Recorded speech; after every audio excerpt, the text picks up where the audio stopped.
नमस्कार दोस्तों। आज की कहानी है जेठानी जी छोटी हूँ ना समझ नहीं। मम्मी जी खाना लगा दूँ? नहीं रहने दो, मैं बाद में खा लूँगी। मम्मी जी मैं दे देती हूँ। कहा ना मैं बाद में खा लूँगी। निशा की शादी को 4 महीने ही हुए थे।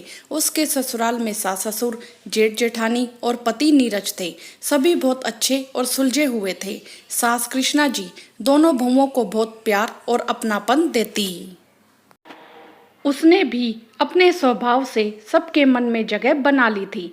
ऐसा प्यारा ससुराल पाकर निशा खुद को किस्मत वाली समझती थी। शादी के बाद निशा पहली बार कुछ दिनों के लिए अपने मायके रहने गई थी, लेकिन जब से वह वापस आई तो उसे कृष्णा जी का व्यवहार अपने लिए बदला सा लगा।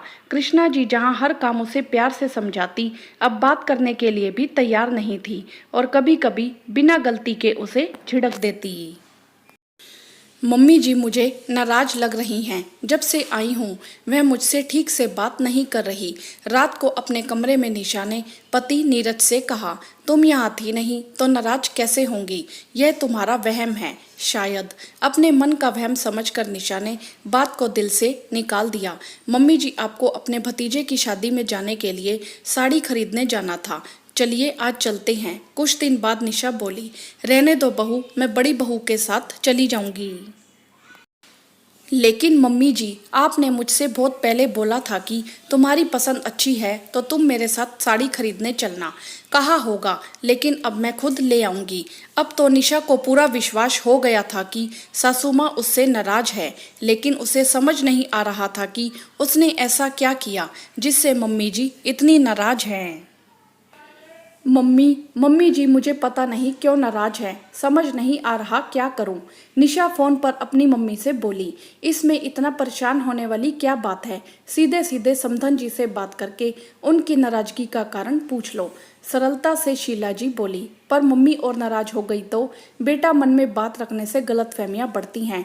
बात करोगी तो उनकी नाराजगी का पता चलेगा। अबोल समस्या को हल नहीं करता बल्कि बढ़ावा देता है। धीरे धीरे छोटी छोटी गलतफहमियां घर टूटने का कारण बन जाती हैं। उनसे बात करके उनकी नाराजगी दूर करने की कोशिश करो। ठीक है मम्मी, मैं कोशिश करती हूँ। एक दिन घर पर निशा और कृष्णा जी अकेले थे।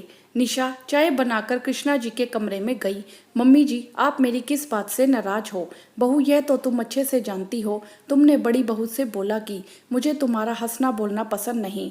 मैं घर में अपने अलग ही नियम कानून चलाती हूँ। तुम दोनों पर हुक्म चलाने में मुझे मजा आता है। मम्मी जी मैं ऐसा क्यों बोलूँगी, जबकि मैं जानती हूँ आप खुद कहती हैं कि बेटी बहू हंसती मुस्कुराती अच्छी लगती है, और नियम कानून की बात कहाँ से आई? मैं अच्छे से समझती और जानती हूँ आप वही करती और कहती हैं जो हम सबके हित में होता है। क्या तुमने यह सब नहीं कहा? मम्मी जी मैं क्यों बोलूँगी? इस घर में मुझे बहुत प्यार मिला, मैं कैसे आप सबके प्यार का अपमान कर सकती हूँ? लेकिन मेरी समझ में नहीं आ रहा कि दीदी आपसे यह सब क्यों बोलेंगी। पर मैं समझ गई, बड़ी बहू घर में अपना एकाधिकार चाहती है। बस उसे पूछे, उसकी बात माने। इसीलिए वह तुम्हें हम सबसे दूर करना चाहती है। मैंने कई बार उसके रूखे स्वभाव में सुधार करने को कहा, लेकिन उस पर कोई असर नहीं हुआ। तुम्हारे हंसमुख और मिलनसार स्वभाव से शायद उसे जलन होने लगी थी, इसीलिए उसने मुझसे तुम्हारे बारे में उल्टा सीधा बोला। अच्छा हुआ तुमने बात कर ली, नहीं तो हम दोनों के मन में गलतफहमी बढ़ती रहती। मम्मी जी आज के बाद आपको मुझसे कोई भी शिकायत होगी तो आप सीधा मुझसे बात करोगी। मैं हमारे बीच में गलतफहमी की दीवार खड़ी करके इतनी अच्छी सासू माँ को खो नहीं सकती। निशा कृष्णा जी के गले लगते हुए बोली। निशा क्या बना रही हो? शाम को किचन में आकर जेठानी बोली।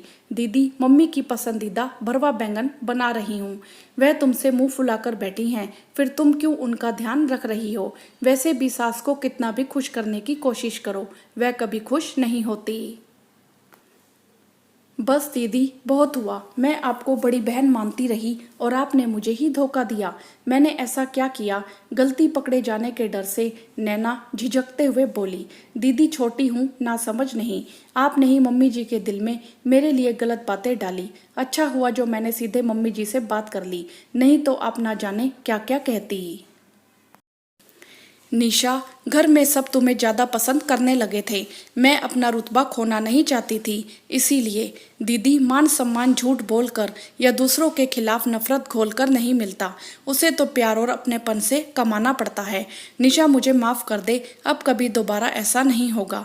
दीदी, मुझे आपसे यही उम्मीद है, क्योंकि एक बार विश्वास टूट जाए तो फिर बहुत मुश्किल से बनता है। हम इस घर की बहुएं हैं, तो इस घर में प्यार, सम्मान और रिश्ते को संजोए रखने का काम हम दोनों का है। उम्मीद है आप इस बात को समझेंगी। जिसकी इतनी समझदार देवरानी हो, वह कैसे दोबारा गलती कर सकती है।